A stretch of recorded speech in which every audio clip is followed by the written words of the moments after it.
So reading from Srimad Bhagavatam, Canto 10, Chapter 4, The Atrocities of King Kant, beginning with text number 45. Om Namo Bhagavate Vasudevaya.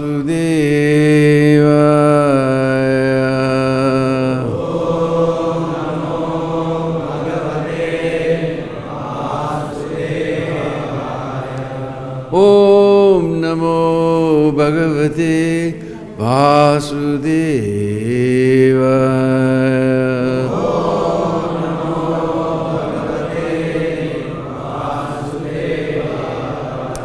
Om Namo Bhagavate Vasudevaya.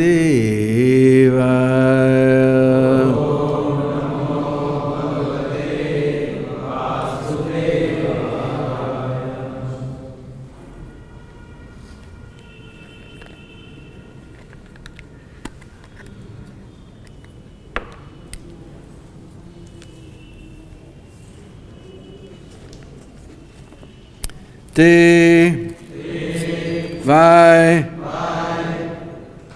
Raja Prakatayas Tamasa Mura Chetasaha Satang Vidvesham Acherur Arad Agata Mrityavaha Devai Vrajak Prakritayas Tamasa Mura Chetasaha Satang Vidvesham Acherur Arad Agata Mrityavaha Te all the Asuric ministers, Vai, indeed, Raja Prakritaya, surcharged with the mode of passion, Tamasa, overwhelmed by the mode of ignorance, Mura Chetasa, foolish persons, Satam, of saintly persons, Dvidvesham, persecution, Acheru, executed, Arat, Agata Mrityava, impending death having already overtaken them. Translation by Srila Prabhupada. Surcharged with passion and ignorance, and not knowing what was good or bad for them, the Asuras, for whom impending death was waiting, began the persecution of saintly persons. Translation, please repeat. Surcharged with passion, and ignorance, and not knowing what was good or bad for them, the Asuras, for whom impending death was waiting, began the persecution of saintly persons. Purport by His Divine Grace, A.C. Bhaktivedanta Swami Srila Prabhupada. As stated in Bhagavad-Gita, chapter 2, verse 13, Deyanosmin nitade kumaram jovanam jara Tatra dehantara pravti dhiratatra namuyate. As the embodied soul continually passes in this body from boyhood to youth to old age, the soul similarly passes into another body at death. The self-realized soul is not bewildered by such a change. Irresponsible persons, surcharged with passion and ignorance, foolish do things that are not to be done. Nunam pramata kurute vikarma. But one should know the result of irresponsible actions as explained in the next verse. So the next verse ends the chapter. Ayusriyam yashodharmam lokan ashisha evacha Hanti Shreyamsi Sarvani Pumam Mahad Atikramaha. My dear king, when a man persecutes great souls, all his benedictions of longevity, beauty, fame, religion, blessings, and promotion to the higher planets will be destroyed. Thus in the Bhakti-Vedanta purports of the 10th canto, 4th chapter of Srimad Bhagavatam, entitled The Atrocities of King Kams. Om Ajnana-Timirandasya Gyananjana-Shalakaya Chaksurun Militam Jena Tasmai Sri Gurave Namah Sri Chaitanya Manobhistam Stapitam Jena Bhutale Sayam Rupa Garamaya Rati Swaparandigam Aradhanastranandan Dairidam Yache Puna Puna Srimad Rupa Padambujo Dulisyam Janma Janmani Jaya Sri Krishna Chaitanya Prabhu Nityananda Sri Advaita Gadadhar Shivasari Gaur Bhaktivinoda Hare Krishna Krishna Krishna Hare Hare Hare Rama Hare Hare Panchakalpatrubhyasta Kripa Sindhu Vaivata Patidanam Pavanebhyo Vaishnavebhyo Namo Namah. So I think we're very happy this chapter has finally ended. We're getting tired of hearing about Kamsa for so many days. Now it indicates he's eventually, due to persecuting saintly persons, he's going to get his just rewards. Here it says, what is that? Those who persecute great souls, all their benedictions of longevity, beauty, fame, religion, blessing, and promotion to higher planets will be destroyed. So today is also a very, very special day. This is Vasant Panchami, 5th day of the bright half of the month of Magh, is known as Vasant Panchami, when now this is officially the first day of spring.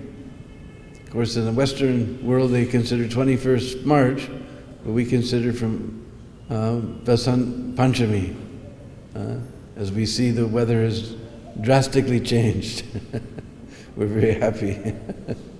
The weather has drastically changed. And the color of Vasant is yellow. Therefore you saw all the decorations today, all the dresses, the flowers, everything is yellow. In fact, sometimes we also used to distribute yellow sweet rice, prasadam, to all the pilgrims. Many temples still do this.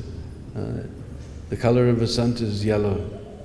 And there's one temple in Vrindavan called Shaji Mandir. You go all the way down to the end of Loy Bazaar, then you turn left, and you go around the little curve there, little ways, and you come to a big lotus petal entranceway, and inside there's a very, very intricately carved temple called Shaji Mandir, because it was founded by Chandanlal and Fundanlal Shah from Lucknow. And they have very small deity named Chota Radharaman, because they're disciples of Radharaman Temple, Goswamis of Radharaman Temple. So Chota Radharaman. They have one special room called Vasanti Kamra that's filled with very, very ancient mirrors, all different gold-plated and very intricately painted and carved mirrors of so many antique mirrors. And in that room, and they're all with, the old days we didn't have light bulbs, so there's chandeliers with, of course now they put light bulbs, but if they are, actually you can see they originally made for candles, all different colored glasses. It's very, very beautiful. So for the next 2 days, today and tomorrow, that room is open, and Sri Sri Radharaman, Chota Radharaman will reside there for the next 2 days. You can go and take darshan. It's called Vasanti Kamra, the spring room.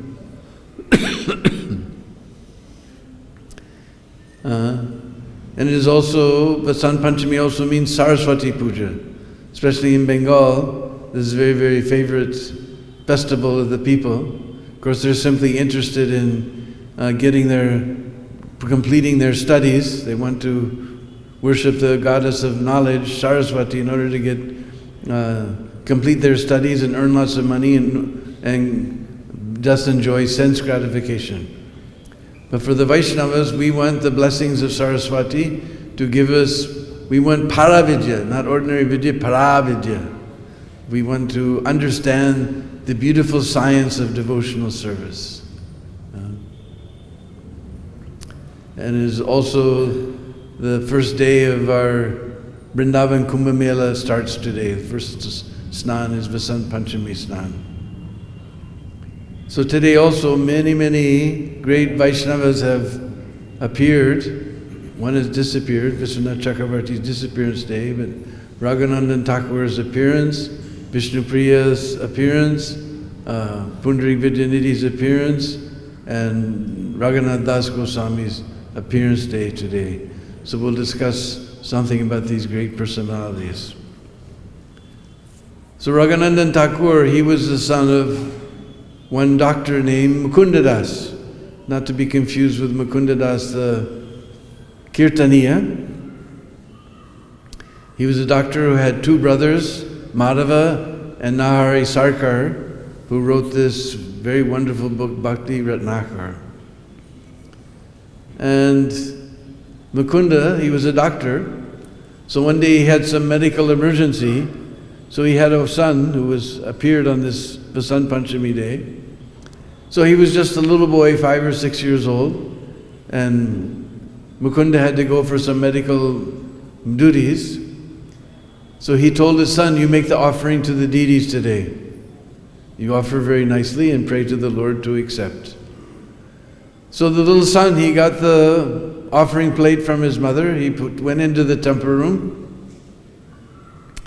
He placed the plate on the altar and he prayed for the Lord that you please kindly accept this offering. Then he waited and he waited and he looked. He saw the offering is still there. Then he said, eat, eat, eat, eat. Because he was afraid if he doesn't make the offering, his father will chastise him. So then he began to cry. He said, eat, eat, eat, eat, eat. So the Lord was charmed by the sweet childish devotion of Raghunandan. So he actually ate everything. So Mukunda, he came back later in the day and he asked Raghunandan, so where's the Mahaprasad? Mahaprasad? The Lord didn't leave anything, he ate everything. I did what you told. I offered him and he ate. There's nothing left. And Mukunda, what is this? So here, now offer a laddu. So Mukunda hid behind the curtain and he was watching, and the little Raghunandan, he came there, he put the bowl with the plate with the laddu, and he told Lord, eat, eat, eat, eat. And suddenly the laddu, half of the laddu was eaten. And Raghunandan Mukunda was completely shocked. Then he realized the deity has eaten the whole offering, and that's why he could only eat half of the laddu. He was totally full. So this is the fame of Raghunandan Thakur, whose appearance day is today. Then we also have the appearance day of Pundarik Vidyanidhi. He's a very interesting personality. He, of course, was Brisabhanu in Braj Leela, Radharani's father. And now Mukundadas the Kirtaniya, he was the only one who recognized Pundarik Vidyanidhi as a great Vaishnava, pure Vaishnava. Because Pundarik Vidyanidhi disguised himself as a sense enjoyer. So one time, Mukunda, he came to Pundarik Vidyanidhi. He said, I want to introduce you to a very wonderful Vaishnava. So he took Pundarik Vidyanidhi, Gadadhar Pandit, sorry. He took Gadadhar Pandit. He said, Gadadhar Pandit, I know there's a very wonderful Vaishnava. So Gadadhar was always anxious to know and meet Vaishnavas. So he went there. He saw he was sitting on a couch with all beautiful silk and satin and completely brass, polished brass. 2 spittoons were, shiny brass spittoons were there standing guard. And he had beautiful canopy, silken canopy over his head, made of 3 tiers of canopy was there, and he was chewing on pan, and he's lying just like a sense enjoyer, covered with silk cloth, and he had his little box of pan there studded with jewels. And Gadadhar Pandit, in his mind, he thought, this is a Vaishnava or this is a sense enjoyer? Where has Pundarik Vidinidhi brought me? Or where has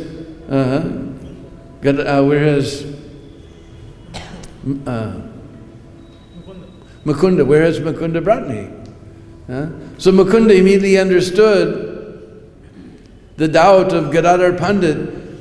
So he began to sing that verse from Srimad Bhagavatam about how Putana came to kill Krishna with poison on her breast, but because she offered a little milk, she got accepted as a mother. This is the most astounding pastime in Srimad Bhagavatam. She came to kill Krishna, but she offered a little bit of milk along with her poisoned breast, and Krishna gave her the position of a mother.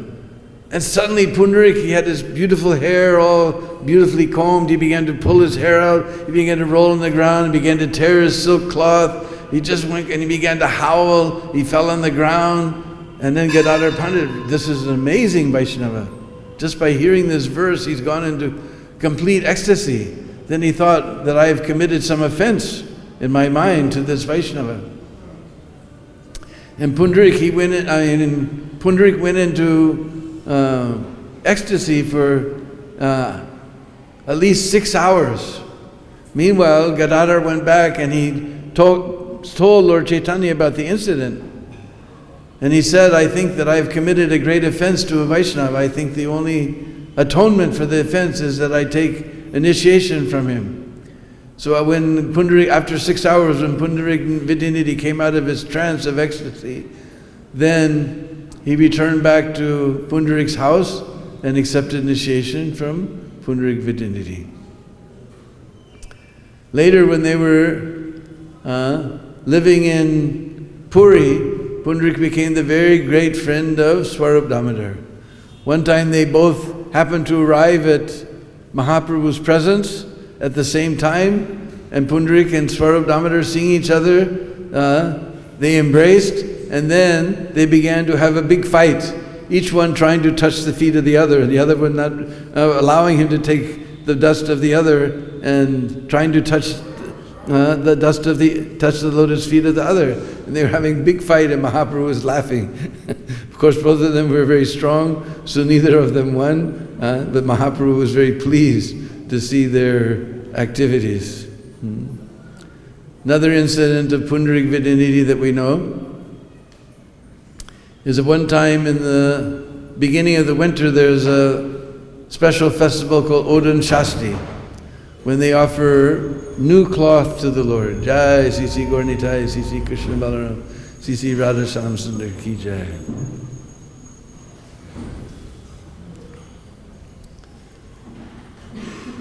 So generally, new cloth has got some starch in it to make it a little stiff. So, but on Odan Shasti, without washing that cloth, they offer it like that. So Pundarik, he didn't know the traditions of Jagannath Puri, so he began to think bad about the pujaris. Why are they offering this rough cloth to the Lord and must scratch his skin? Some anger appeared in his heart toward the pujaris. And he mentioned this to Swarup Damodar. Who was like, no, this must be the tradition, this is the way they do it. If it wasn't going on, the Lord would have stopped it a long time ago. Anyway, Pundarik wasn't satisfied. Then later that night, Balaram and Jagannath came and they began to slap Pundarik Vidinidhi's cheeks in his dream. And they were just beating him and beating him and beating him and beating him. Why are you criticizing my pujaris like this? And when he woke up in the morning, his cheeks were all red. So these are some of the famous incidents of Pundarik Vidinidhi, whose appearance day it is today in Vasant Panchami. Today is the appearance day of Vishnu Priya Devi, we know was the wife of Lord Chaitanya, who bore the separation of the Lord throughout her entire life. Because Mother Sachi, after we know Lord Chaitanya was first married with Lakshmi Priya, and he went to East Bengal to preach. And during that time, out of separation took the form of a snake. Lakshmi Priya was bit by the snake of separation, and she left her body. So Mother Sachi was very unhappy. She was always searching for another wife for Lord Chaitanya. So she approached Kasinath Pandit, who was a famous matchmaker. This is a famous type of employment in India. Everybody else, and that's Western world, they just, somehow or other, they arrange their, they don't arrange, everything is just by Cupid's arrows. So, but very scientifically, because when we're young, we're silly, we don't know what's good and what's bad, we don't think ahead, we just, thing is going ping, ping, ping, ping, ping, ping like that, but that ping, ping only lasts for some time. He said, love is blind, but marriage gives you back your eyesight. So, rather than leave the most important decision to a silly teenager, the parents who have some knowledge and can foresee the future, they consult astrologers, and marriages are made like that. So one of the businesses, matchmakers. So Kashinath was a famous matchmaker in Navadvip. So Sachi revealed her mind to Kashinath. So Kashinath immediately went to Sanatan Mishra, who had a very beautiful daughter named Vishnupriya. And Vishnupriya she was a personification of worship of Lord Vishnu. And she used to bathe in the Ganga 3 times a day and always worship very devotedly Lord Vishnu. And many times when she was at the Ganga bathing, she would see Sachi Devi, and she'd always take blessings from Sachi Devi. And Sachi Devi knew her well from the Ganga. And she also had considered within her heart, this is a good match for my Nimai. So when Kashinath came from Sanatan Mishra with the proposal for marriage between Vishnupriya and Nimai, Sachi Devi was overjoyed. So she was only about 8 or 9 years old at the time. In those days, the wife didn't go and stay with the husband until she came of age. So after the beautiful wedding was performed, Mahaprabhu arrived at Sanatan Mishra's house in a great big palanquin with Shanai playing, and wonderful marriage was performed in the evening. The next morning he left back for his house. And then when she was about 12 or 13, then she came to Mahaprabhu's house to actually stay with her husband. But when she entered the door, she stubbed her toe and blood came. And she took this as a very inauspicious omen. And she wondered about it. But Nimai comforted her that there's nothing, don't worry about it. So it was shortly after this that Mahaprabhu's father died, and Mahaprabhu went to Gaya, where he took the initiation from Ishvar Puri. After returning from Gaya, he was a completely changed man, completely God intoxicated. He gave up all his, he was very famous Pandit, but he gave up, everything was just Krishna, Krishna, Krishna. Even the rules of grammar were Krishna, Krishna, Krishna. And he hardly paid any attention to Vishnupriya at all. So Vishnupriya became more worried. So it was hardly a year after that Chaitanya Mahaprabhu took sannyas.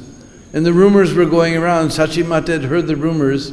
And that day, in the morning, Vishnupriya had gone to take her bath in Ganga, and she stubbed her toe on a stone in the water. And blood came, and the toe ring that she'd gotten, part of the Indian marriage, we put beautiful ornamental silver toe rings on the bride. So the toe ring was disappeared in the water. And she searched and searched, And she came back weeping and weeping. And Mother Sachi said, why are you weeping? And she told that, because Mother Sachi had already understood, she heard the rumors going around that Nimai is going to take sannyas. But she did her best to console Vishnu Priya. She took this as a very inauspicious sign. But somehow that evening, Mahaprabhu came and treated Vishnu Priya very sweetly. He decorated her hair, he gave her nice sweets, he sat with her and talked very joking words with her.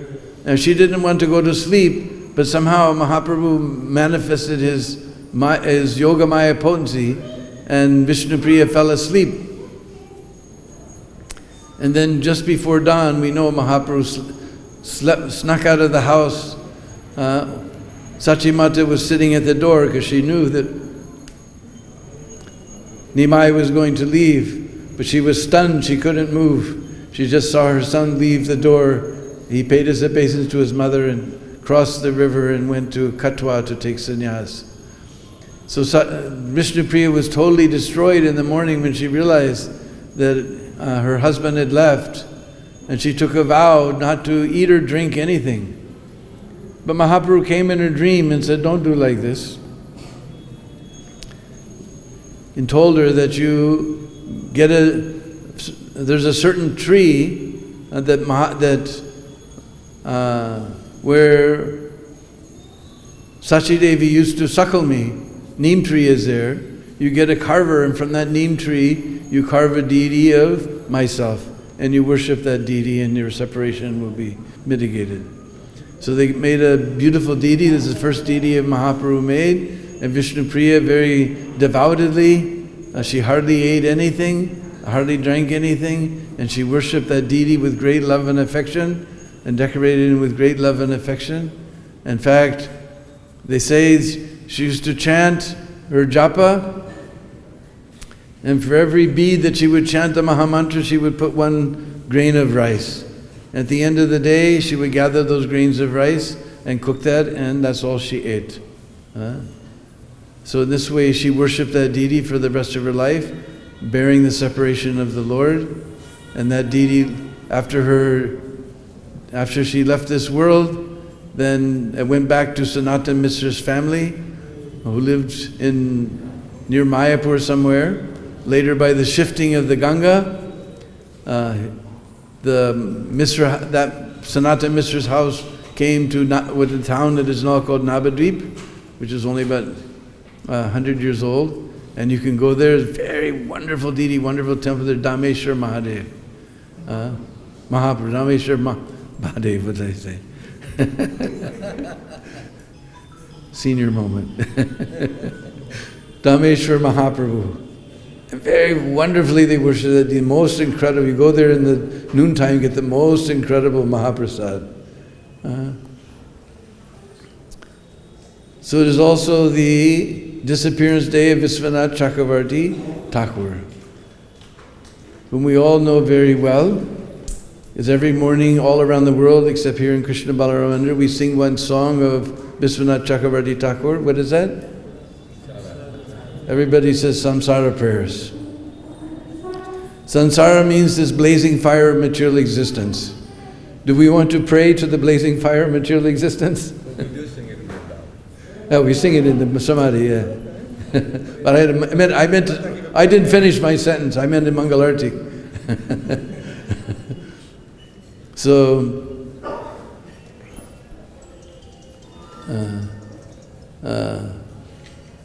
but it's not samsara prayers, it's Gurvastakam, 8 prayers to the spiritual masters to free us from samsara.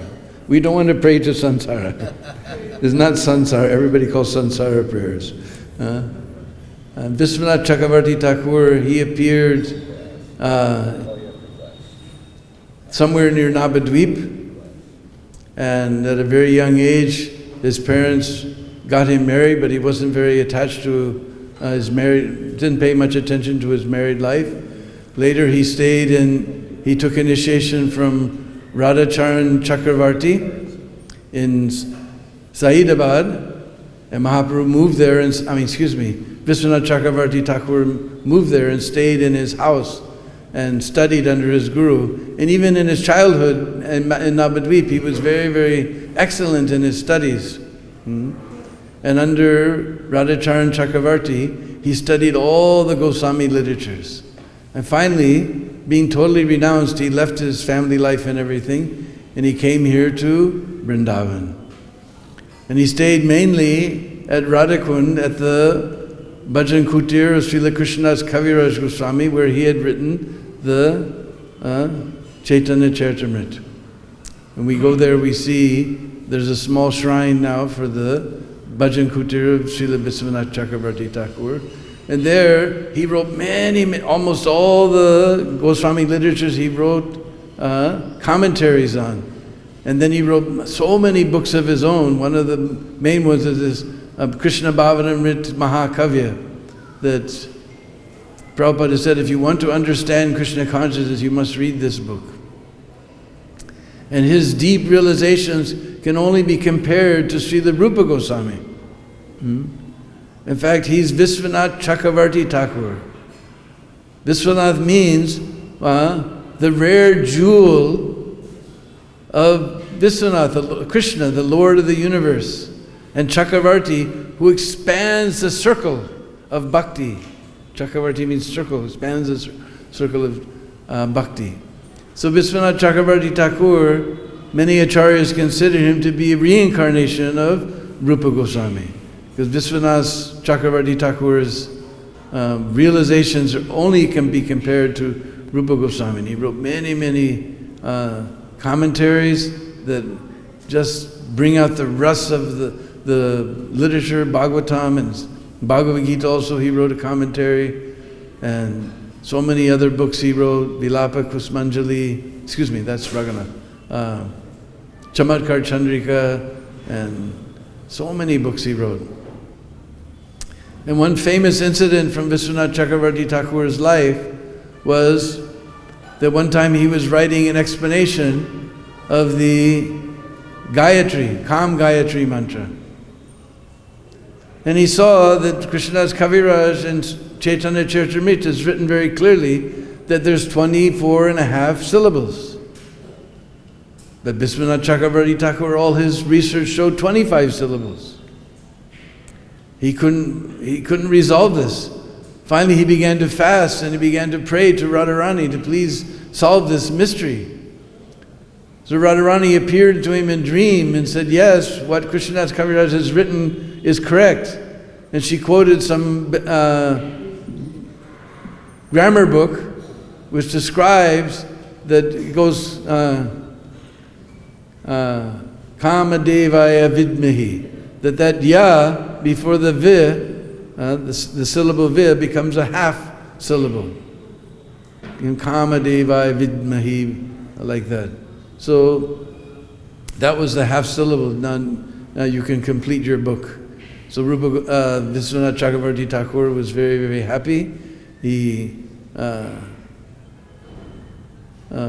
completed his book, and because this explains how this Kam Gayatri represents the 24 and a half moons of Krishna. First of all, Krishna's face is the king of all moons. His two cheeks, they're also moons. He has a sandalwood spot on his forehead, that is a fourth moon. Then his 10 fingernails are 10 more moons, and 10 more moons are his toenails. 24, and his forehead is only half a moon. So 24 and a half moons. This Kam Gayatri mentions refers to the 24 and a half moons of Krishna. So we're deeply indebted to him for giving us deep insights into, because his commentaries are very, very incredible. They give us very deep insights into Krishna Lila. And so this is his disappearance day today. So this is also the appearance day of Raghunath Das Goswami. As far as I can understand, Raghunath Das, of all the 6 Goswamis, he's the one who spent the most time with Mahaprabhu. because he stayed with Mahaprabhu for 16 years in Puri before Mahaprabhu disappeared. Rupa and Sanatan and others, they were constantly being called. Gopal Bhatt, he stayed for Chaturmas, 4 months with Mahaprabhu in Sri Rangam, and Mahaprabhu told him, you don't ever leave. He tried to leave, but Mahaprabhu told him, you go back. But Raghunath Das spent 16 years with Mahaprabhu in Puri. He was born in a very, very wealthy family.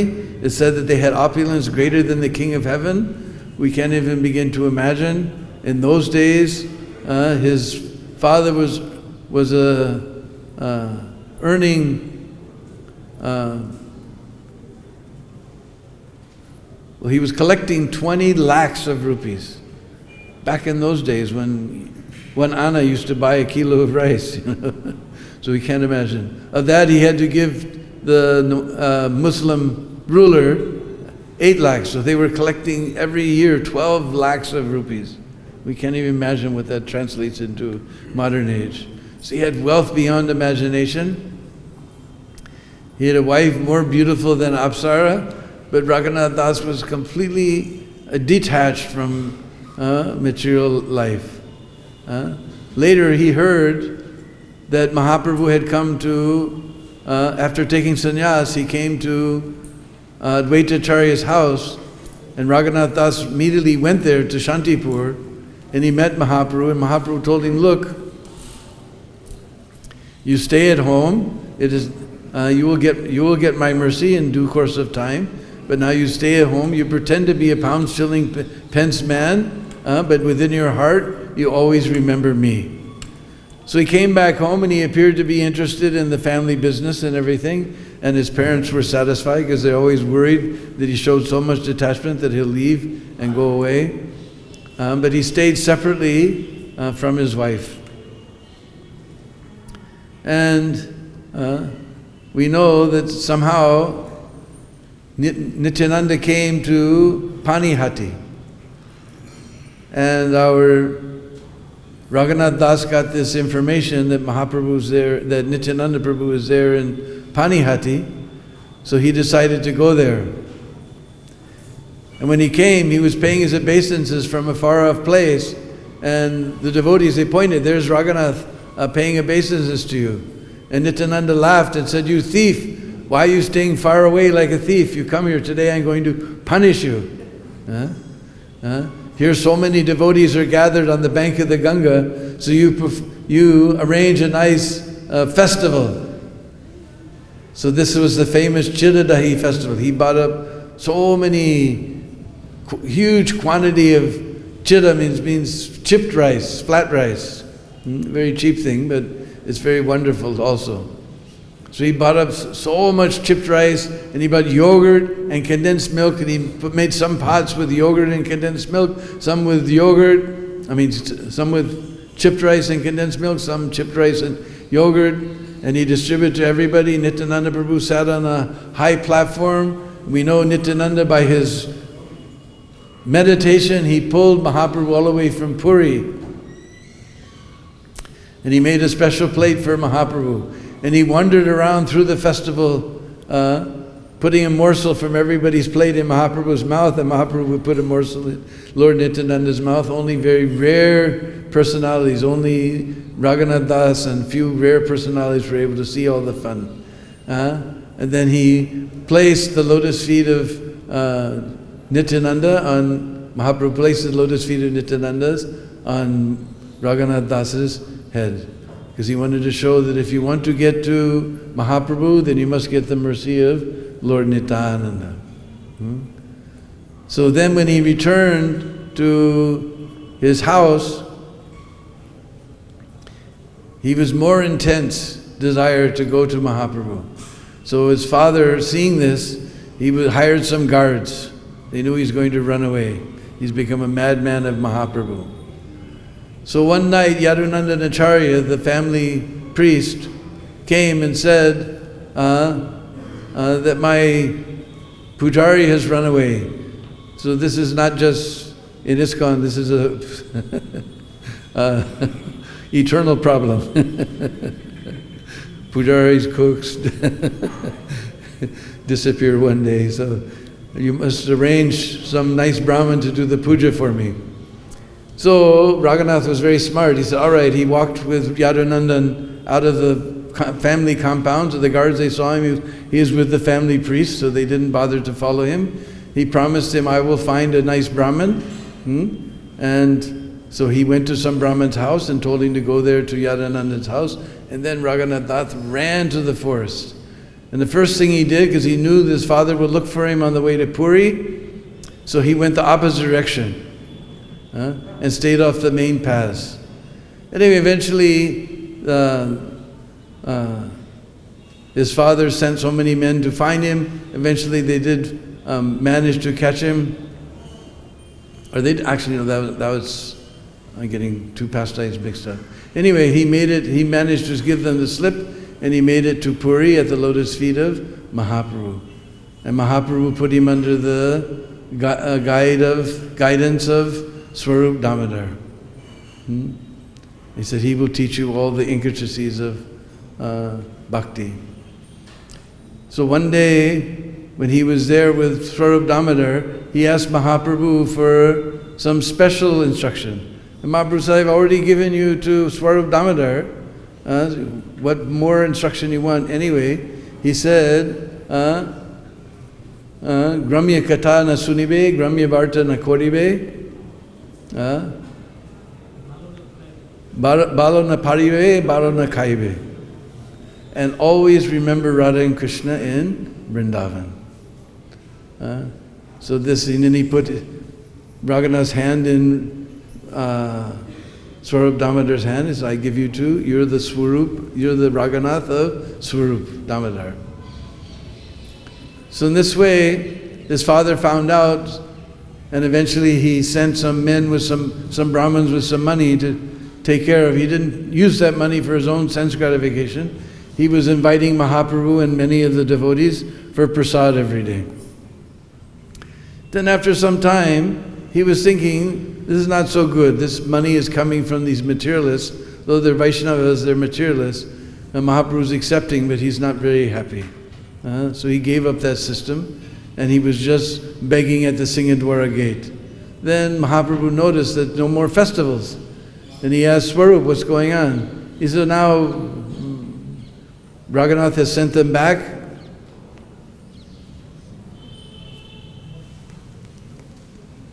And he just begs at the Singadwara gate. So Mahaprabhu would notice when he would pass Singadwara, Raghunath would be there. Then he didn't notice Raghunath not there anymore. So he asked Swarup, what's going on? He said, now he just goes to the free shops. He says, feeling like a prostitute.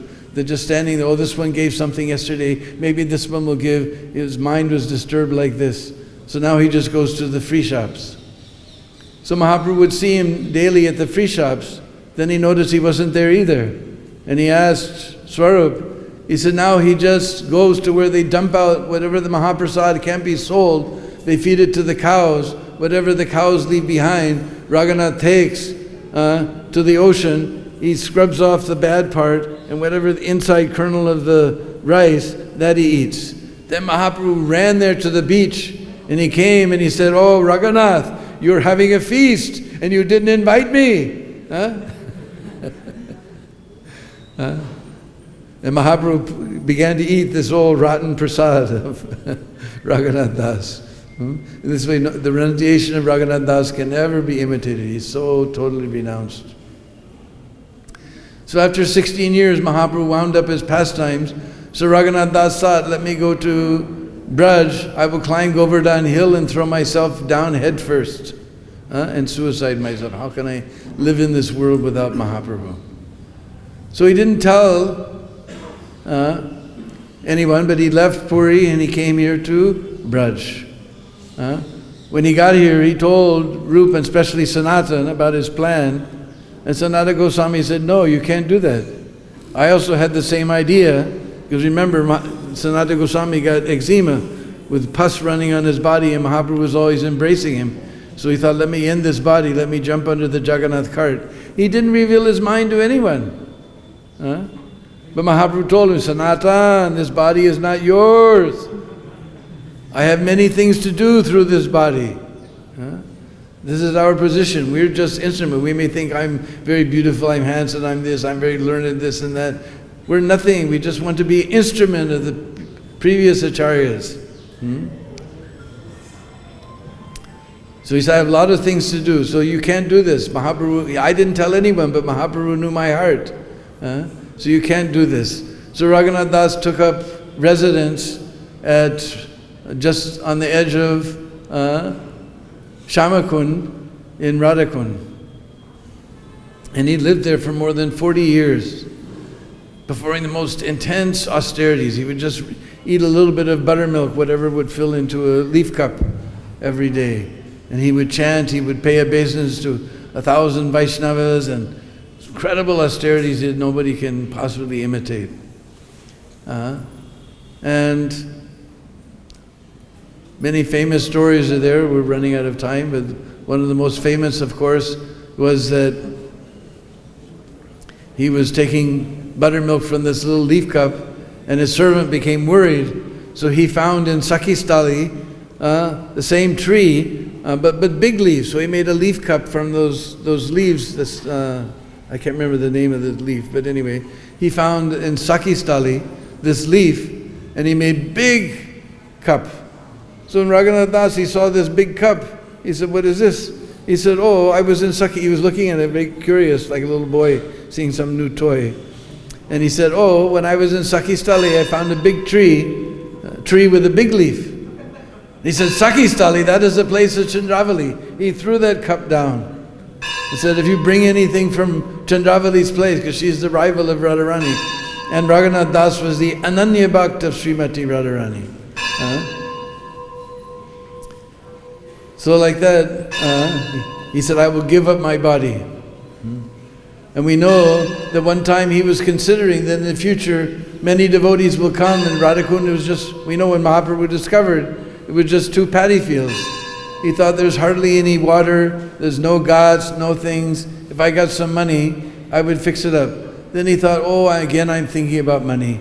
He took Maun Vrat, quiet, silence, and considered within his heart that again I'm thinking about money.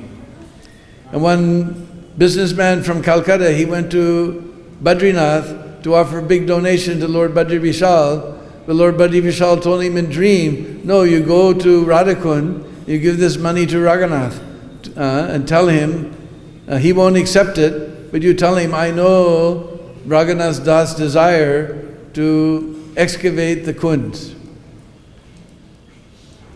So that businessman went there, he found out Raghunath and Radhakund, he offered him that money. Raghunath said, wherever you came from, you please go back, take your money with you. And he said, but Lord knows your desire to fix the kunds. And he said, all right, I'll give it here. Not like us, as soon as we hear a big donation, oh yeah. He said, no, you go away. Because it did not be for sense gratification, only for the service of the Lord. So then he fixed up Radhakund and Shamakund and made all the ghats, and like that, we run out of time. There's so many stories of Raghunath Das Goswami. Anyway, this is his appearance day today, on this Vasant Panchami day. So we tried to tell some famous incidences from his lifestyle, and we could take inspiration from all of these and try to become more surrendered to pushing on Srila Prabhupada's movement. Hare Krishna. Thank you very much. Srila Raghunandan Thakur ki, Srila Vishnupriya Devi ki, Srila Raghunath Das Goswami ki, Srila Vishwanath Chakravarti Thakur ki, Srila Vidyanidhi Pundrik Vidyanidhi Prabhu ki.